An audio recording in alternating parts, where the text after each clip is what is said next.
If safety matters to you when you are considering or picking your next neighborhood in Minneapolis, then this video is for you. But I also have a follow-up question. Do you want to live in a neighborhood, maybe it's super safe, but you can't stand the neighborhood, it's just the wrong fit for you? I don't want to live there either. So in this video, we are going to take a look at 5 Minneapolis neighborhoods where I would start if safety was a top concern for me, but we are going to also break these neighborhoods down a little bit so you don't end up overpaying or picking a neighborhood that doesn't fit your lifestyle.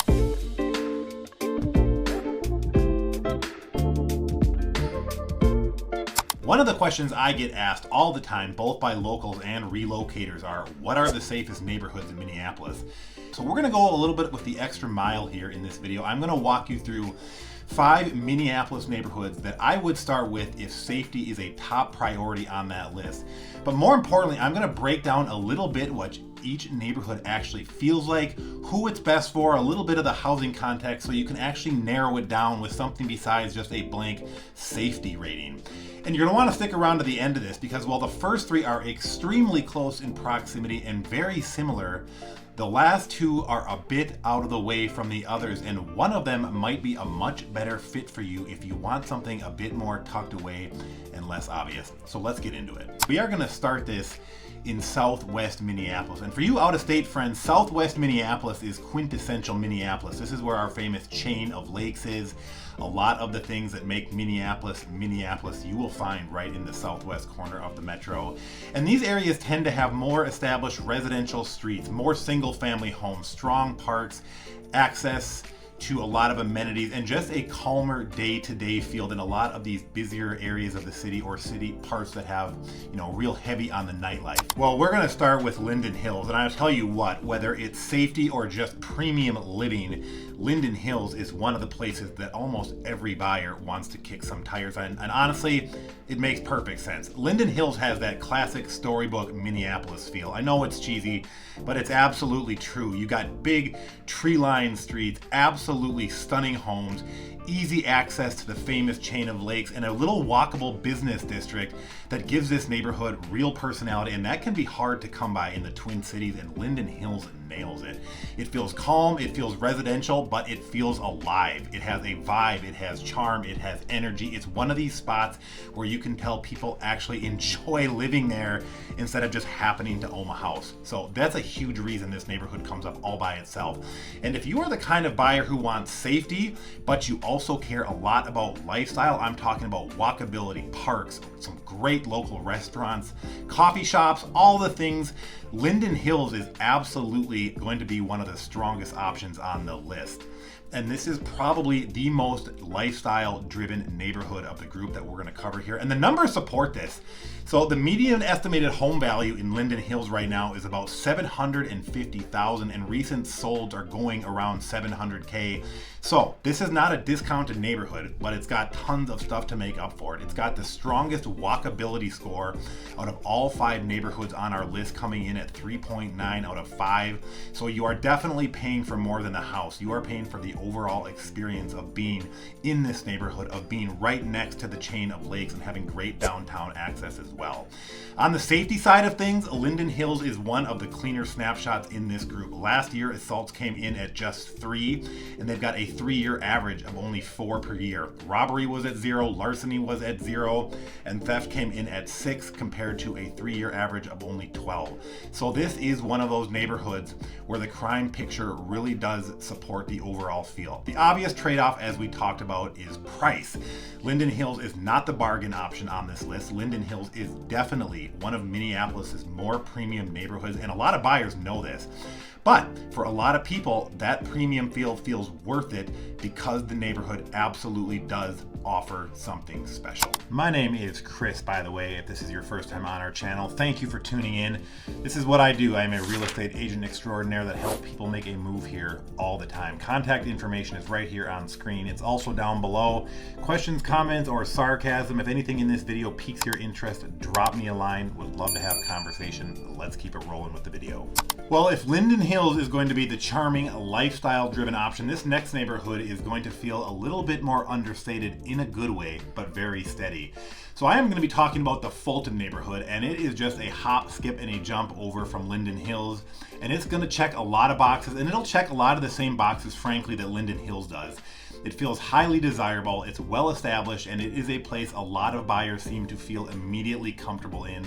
It's got a very strong residential identity, just like Linden Hills, and it exudes that feeling of stability. Now, a difference between Fulton and Linden Hills: Fulton is going to be a little bit less flashy than its neighbor Linden Hills. It's not going to try and impress you in quite the same way, or try quite to the extent that Linden Hills is, but that's also really part of the appeal. It's just a little bit understated, and it feels incredibly consistent. Fulton feels cared for. It feels like a neighborhood where people move in and stay for a long time, and that is exactly what they do. For a lot of buyers or families, relocators that want to feel confident in they are choosing the right area, that kind of steadiness, it matters a lot.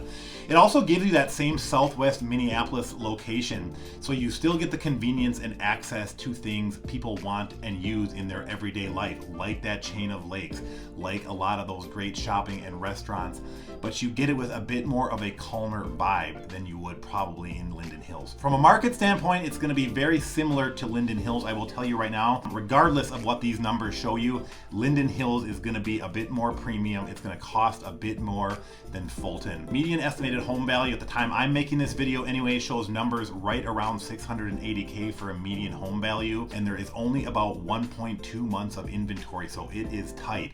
Walkability score for Fulton is 3.7 compared to Linden Hills 3.9, so not quite as good, but I will tell you Fulton is still a very walkable neighborhood. The market really supports this vibe. It is a strong, high demand part of the city, and the safety data lines up here very nicely as well. Last year, assaults came in at a whopping 1 with a 3-year average of a whopping 2. Robbery stayed at 0. Larceny and theft both came in at 6 compared to the 3-year average of 8, and motor vehicle theft was 3 versus the 3-year average of only 4. So Fulton is another neighborhood where the numbers stay very calm and support why buyers see it as such a good choice. Again, similar to Linden Hills, the trade-off here is price. Fulton is not an entry-level neighborhood in Minneapolis. It is definitely one of the more desirable, established, and safe ones you will find in the Twin Cities. Well, from Fulton, we are staying right in the same part of the city. We are just going to move over to Lynnhurst, and the Lynnhurst neighborhood you will find right on the southern edge of Lake Harriet, one of those famous chain of lakes.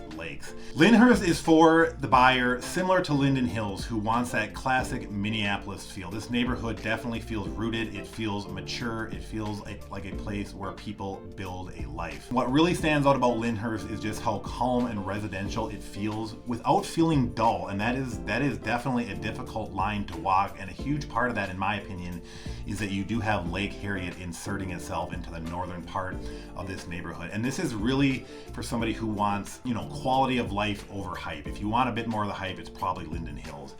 Market data on this neighborhood backs just how desirable it is, and again, this is another one of Minneapolis's more premium neighborhoods. Median estimated home value is right around $725,000. Recent solds are pushing up much higher than that. Inventory is out there at less than 1 month, and check this out.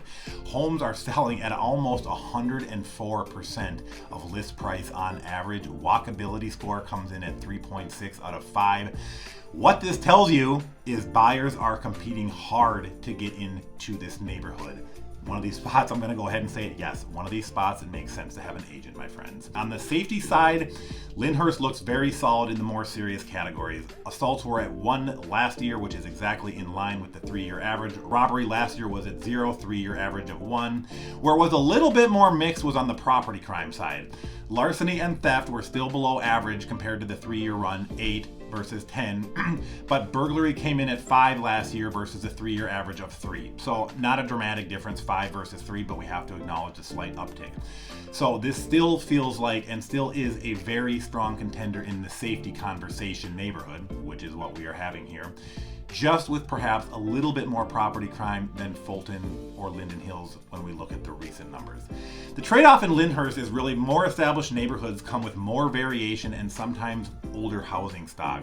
You know, and a lot of these are beautifully maintained. A lot of them have been fantastically updated. And of course, some need work and some have quirks. Buyers for Lynnhurst, you guys are the kind who appreciate diversity in the neighborhoods. You appreciate some of those older homes, and you appreciate that we have a very wide variety of housing stock. But if you want a safety, quiet residential streets, and a neighborhood that feels timeless rather than trendy, Lynnhurst is a great place to look. Well, we've got 3 out of the way. If you're a local person, I'd be curious to know what you think of Linden Hills versus Lynnhurst versus Fulton. Which one do you like the best and why? And do you think that premium that you're probably going to pay for Linden Hills is worth it compared to what you might get in a neighborhood like Fulton? Well, we got those 3 tucked into the southwest corner of Minneapolis out of the way. We're going to jump now and we're going to get into a bit of a different neighborhood, and I'm going to talk to you here for a minute about Bryn Mawr. And in my opinion, Bryn Mawr is one of Minneapolis's best kept secrets. This neighborhood has a ton to offer, and it just, in my experience, it is not on the radar of a lot of people. So let's just talk about it. It does not have that same classic southwest Minneapolis feel like the previous 3 neighborhoods does. Bryn Mawr is a bit more tucked away, it's a bit more green and leafy, and it feels real calm. It's got a more hidden and almost insulated feel from the rest of the city, even though you're right on the doorstep. Let me tell you, Bryn Mawr, you can very literally be in the boardroom at downtown Minneapolis, hop on your bike, and be home in about 15 minutes. You can easily bike to Target Field and catch a Twins game if you live in Bryn Mawr. That's a lot harder to do coming from places like Linden Hill in southwest Minneapolis. And it's also a reason why Bryn Mawr is so interesting. If you're the kind of buyer who wants safety, residential comfort, but you also want or you like that idea of a neighborhood that feels a bit more removed from the busier parts of Minneapolis, you need to check out Bryn Mawr because it definitely has that quieter, more tucked in personality. Visually, it also feels a bit different from some of the 3 neighborhoods we've already talked about, and that can be a big plus for somebody who wants something that is obviously a bit different. One thing about Bryn Mawr, it is on the doorstep to Theodore Wirth Park. Theodore Wirth Park, if you don't know, is Minneapolis's Central Park. It's our largest park. It's 750 acres, and like I say, it is literally on the doorstep of Bryn Mawr. So you're surrounded basically by the city of Minneapolis on one side and then Theodore Wirth Park on the other. It's a pretty cool combination.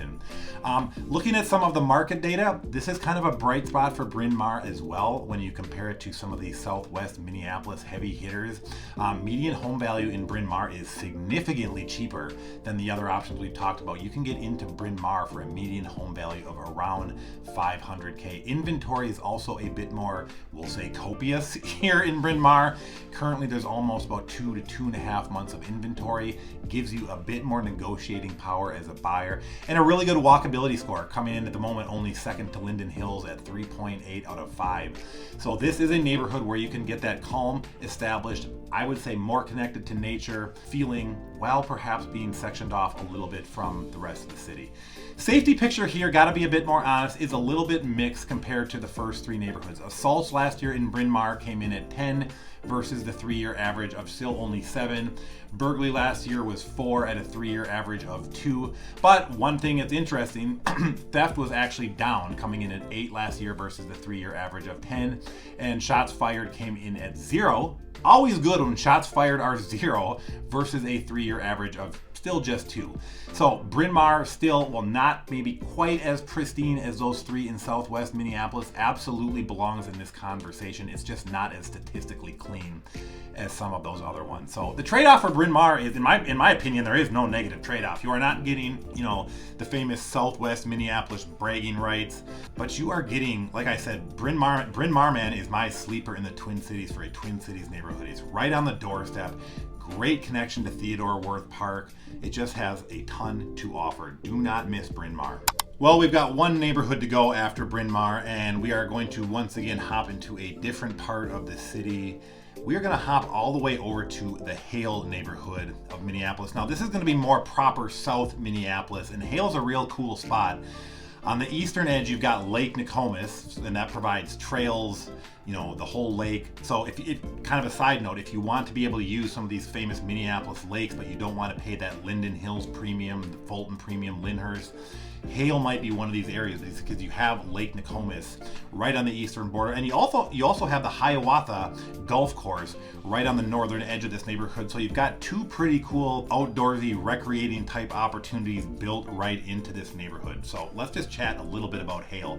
Hale's definitely going to be lesser known than the four we've already talked about, and out of the five, I'm sorry, that we're talking about, I would say Hale is the most practical, grounded, easy to live in. Hale's a little bit like myself. It just keeps it real, and I mean that in the best possible way. If safety is a priority and you want something that also feels comfortable, residential, very livable on an everyday life, Hale is an option that you need to take a peek at. And it's not going to get the same buzz as Linden Hills or as Lynnhurst, but that can actually make it more appealing for the right buyer, because Hale is just more down to earth. It is the kind of place where everyday, day-to-day life is good. For a lot of buyers, that matters more than having the flashier name than you will get in a place like Linden Hills, for example. Hale is not a look at me neighborhood. Hale is a we just work and get it done kind of neighborhood. From a housing standpoint, the news here is also good compared to a lot of these options we've already talked about. Median home value, similar to Bryn Mawr, is going to be right around $500K, so significantly cheaper than Linden Hills, Lynnhurst, and Fulton that we already talked about. And some more good news, these properties, especially around Lake Nokomis in the Hale neighborhood, were up almost 8% year over year. So really good value. Walkability comes in at 3.6 out of 5, so you still got some good walking options. And like I said, it does not have the same prices as some of these other neighborhoods, but it's got very good, strong market momentum. It's just a little bit less image driven, to be frank. Crime stats, they fit very well into this safety conversation as well. Robbery last year was at 0, right in line with its 3-year average, also of 0. And shots fired calls were also at 0, again, matching the 3-year average. Similar to Bryn Mawr, the more mixed part of this was property crime. Larceny and theft came in at 11 versus a 3-year average of 7, so not drastic, but something to be aware of, while burglary stayed the same at 3. So Hale does stay clean in the most serious categories like violent crime, even if there is a little bit more property crime there than we've seen in some of these other neighborhoods. If you want a safe, practical, very real neighborhood with some affordable options compared to these other ones, Hale needs to be on the list. Well, there's the list. My question is, was that helpful? My thought on all of this is just making a video about the most safest neighborhoods. Yeah, that's fine and dandy. What if you hate the neighborhood? Like, so do you want to live in a place you hate, even if it's safe? So wanted to give a little bit of context about each of these places. And after going through, it kind of begs the question, so if all 5 of these neighborhoods are on the short list for safety, how do you choose, right? So I think the simplest way to break it down is this. If you want, maybe Minneapolis's most preeminent, sought after, famous neighborhood, charm, lifestyle appeal, you're probably looking at Linden Hills. It's just hard to beat for a lot of reasons. If you want something similar to Linden Hills, but a bit more understated, steady, a smidge more affordable, still highly desirable, check out its neighbor Fulton. And again, if you want something timeless, residential character, wide variety of housing stock, very similar to Linden Hills, we're talking about Lynnhurst. The other 2 we talked about were a bit different, I should say. Bryn Mawr, more tucked away, definitely a very different vibe than these other 3.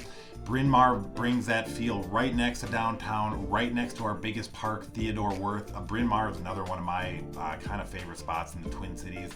And then back to that blue collar neighborhood of Hale, right on Lake Nokomis. Grounded, practical, everyday livability, not trying to show off, reasonably priced homes. You need to be taking a look at Hale. Me personally, where would I go? I want to get creative and tell you something different, but I would probably take Linden Hills just because that neighborhood is so cool. If I wasn't going to Linden Hills, I would take Bryn Mawr. That is a place I have learned a lot more about in the past few years, and just to sound like a broken record, being right up against Theodore, Wirth, there are some really cool little little pockets of that Bryn Mawr neighborhood. So hopefully this was helpful. If you liked the video, please give me a like, maybe even give me a subscribe if you found it helpful. Again, my name is Chris. Contact information is all right here. It is also down below. If you are thinking about making a move, give me a shout. Let's have a conversation. Thank you for watching, and we'll see you on the next video real soon.